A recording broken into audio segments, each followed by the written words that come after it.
اس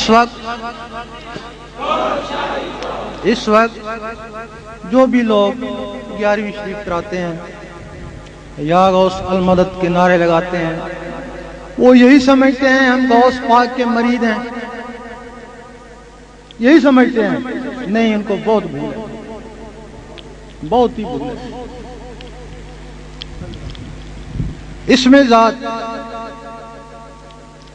کسی نبی کو نہیں ملا، سارے نبی ترستے رہے. اگر ملا تو حضور پاک کو ملا. حضور پاک کے بعد 9 صحابہ کرام کو ملا جن سے یہ سلسلہ چلا. 9 صحابہ کرام کے بعد 12 غوثوں کو ملا جو 12 امام تھے. 12 اماموں سے لے کے غوث پاک کو دیا، تب آپ غوث اعظم ہوئے. اب یہ اسم ذات غوث پاک کے پاس ہے، اسم ذات غوث پاک کے پاس ہے. غوث پاک فرماتے ہیں کہ اے میرے مرید، تجھے کوئی خوف و ڈر نہیں، میرا ہاتھ بہت بڑا ہے. فرماتے ہیں جیسا بھی ہے مرتے وقت ایمان سے جائے گا. آپ نے 70 مرتبہ اللہ سے وعدہ کیا ہے کہ میرا مرید ایمان کے بغیر نہیں جائے گا. آپ فرماتے ہیں کہ میرا مرید کون ہوگا؟ فرماتے ہیں میرا مرید وہی ہوگا جو ذاکر ہوگا. فرماتے ہیں میں ذاکر اسی کو مانتا ہوں جس کا دل اللہ اللہ کرے، ورنہ زبانی طوطا بھی اللہ اللہ کر لیتا ہے. ادھر حدیث ہی کہ جس کا مرتے وقت زبان پہ کلمہ ہوگا بغیر حساب کتاب کے جنت میں جائے گا. دونوں کول ٹکرا گئے نا. عام آدمی سوچتا ہے کلمہ تو آتا ہے مرتے وقت پڑھ لوں گا، لیکن یہ نہیں پتا کہ مرنے سے پہلے ہی زبان بند ہو جائے گی. وہاں شرط ہے مر بھی رہا ہو اور کلمہ بھی پڑھ رہا ہو. ہزاروں میں سے کسی ایک کا سنتے ہیں کہ مر بھی رہا تھا اور کلمہ بھی پڑھ رہا تھا. حضرت امام راضی رحمۃ اللہ ایک بزرگ کو گزرے ہیں، ان کی زبان ہر وقت کلمے سے تر رہتے، سوتے بھی رہتے زبان کلمہ پڑھتی رہتی، لیکن جب وہ باتیں کرتے تو زبان ادھر لگ جاتی. آخری وقت آ گیا، شیطان نے سوچا ہیں تو یہ جنتی ہیں، کلمہ پڑھتے جائیں گے بغیر حساب کتاب کے جنت میں جائیں گے، کیوں نہ ان کو الجھا دوں تاکہ ان کا حساب کتاب ہو. اس نے آ کے پوچھا بتاؤ تم نے رب کو کیسے مانا؟ ایک دلیل دی؟ نہیں، کچھ اور دلیل. 99 دلیلیں دی. اس کا مقصد یہ تھا کہ ان دلیلوں میں ان کی جان نکل جائے. ادھر حضرت نجم کبریٰ دیکھ رہے تھے، وضو کر رہے تھے، وضو کا پانی مارا اور کہا اے نادان تو کہہ دے کہ میں نے بغیر دلیل کے رب کو مانا اور کلمہ پڑھ.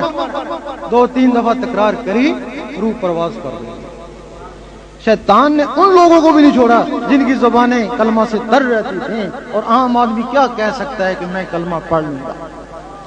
ادھر غوث پاک نے فرمایا کہ میرا مرید جو بھی ہوگا بغیر حساب کتاب کے جنت میں جائے گا. انہوں نے کیوں فرمایا؟ ان کے مرید دل کی دھڑکنیں اللہ اللہ کر رہی ہوتی ہیں، مر رہے ہوتے ہیں، ان کے دل اللہ اللہ کر رہے ہوتے ہیں. حتیٰ وہ مر جاتے ہیں، مرنے کے 1.5 سیکنڈ بعد بھی ان کے دل اللہ اللہ کرتے رہتے ہیں.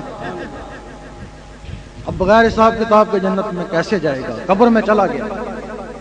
منکر نکیر آگے 360 سوال کے جواب پوچھتے ہیں. پہلا سوال بتا تیرا رب کون ہے؟ وہ خاموش رہتا ہے، کفن پیچھے ہٹاتا ہے، لفظ اللہ چمک رہا ہے کہ یہ دیکھ لے. منکر نکیر چپ کر کے واپس چلے جاتے ہیں کہ اے بندہ خدا تو جان تیرا رب جانے، ہمیں شرم آتی ہے ہم تجھے کیا پوچھیں. اس کے بعد ایک اور فرشتہ آتا ہے، اس کا نام امان ہے. وہ روح کو برزخ میں پہنچاتا ہے لکھے کے مطابق، لیکن وہاں کچھ لکھا ہوا ہی نہیں ہے.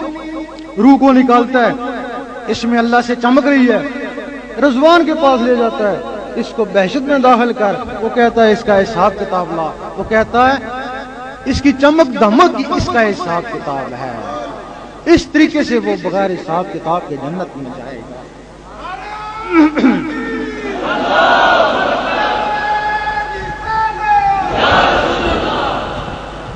یہ اسم ذات جس پہ بنی اسرائیل کے نبی بھی ترستے رہے، کسی کو نہیں ملا۔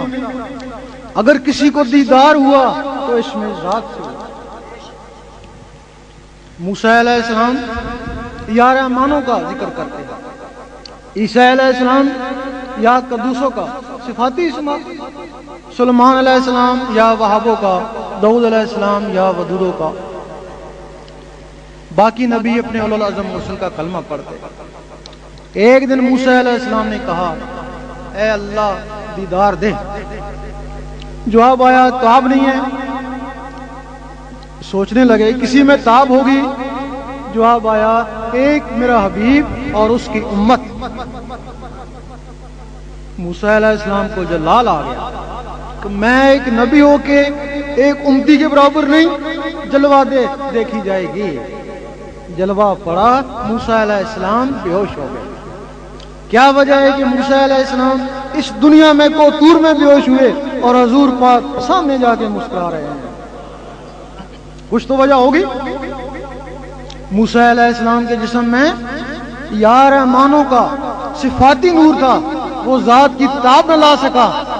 حضور پاک کے جسم میں اس میں ذات کا ذاتی نور تھا، ذات کے سامنے مسکرایا، اور حضور پاک کے طفیل وہ اسم اس امت کو ملا، تب اس کو فضیلت ہوئی، اور امت اس سے ڈرتی ہے یا محروم ہے۔ ایک حدیث میں ہے کہ قیامت کے دن امتوں کی پہچان نور سے ہوگی۔ تمہاری نام کے کتنے آدمی ہوں گے، شکلوں کے بھی کتنے ہوں گے، آئیں گے، آ چکے ہوں گے، نہیں، یہ یا رحمانوں سے چمک رہے ہیں موسیٰ علیہ السلام کی امت، یہ یا ودودوں سے چمک رہے ہیں داؤد علیہ السلام کی امت، اور یہ جو اللہ سے چمک رہے ہیں یہ حضور پاک کی امت۔ یہ تمہارا نشان ہے۔ لڑنے میں فضائیہ سب سے بہتر ہے۔ کیوں بہتر ہے؟ کہ وہ جہاز سے لڑتی ہے، اگر اس سے جہاز چھن جائے تو وہ بندوق والا اس سے بہتر ہے۔ اگر تم اس میں ذات سے محروم ہو گئے تو وہ صفاتی اسماء سے چمکنے والے تم سے بہتر ہے۔ وہ صفاتی اسماء سے چمکنے والے تم سے بہتر ہے۔ ہر آدمی کو گمان ہے کہ اللہ تعالیٰ میرے پہ بڑا مہربان ہے۔ جس سے پوچھو کیا حال ہے کہ بڑا اللہ کا کرم ہے، کیوں؟ کار بنگلہ ہے، کرم نہیں تو اور کیا؟ اور دوسرے سے پوچھتے ہیں کیا حال ہے کہ بڑے اللہ کا کرم ہے، کیوں؟ غریب گھر سے تھا، اتنا بڑا افسر ہو گیا، کرم نہیں تو اور کیا؟ اور تیسرے سے پوچھتے ہیں کیا حال ہے کہ بڑے ہی کرم ہے، کیوں؟ اتنا بڈھا ہوں، اتنی صحت ہے، کرم نہیں تو اور کیا؟ اور ہم کہتے ہیں اگر تم اس کو کرم سمجھتے ہو تو یہ چیزیں کافروں کے پاس بھی ہیں، جو کافروں کو دیں وہ تم کو دیں، تمہارے پہ کیا کرم ہوا؟ وہ چیزیں ان کو دی وہی تم کو دی، تم کہتے ہو ہمارے پہ کرم ہو گیا۔ اگر تم نے اس کا کرم دیکھنا ہے تو ذکر اللہ میں لگ جاؤ۔ 2 4 5 7 دن میں اندر سے اللہ اللہ شروع ہو گئی، اس کا کرم ہو گیا۔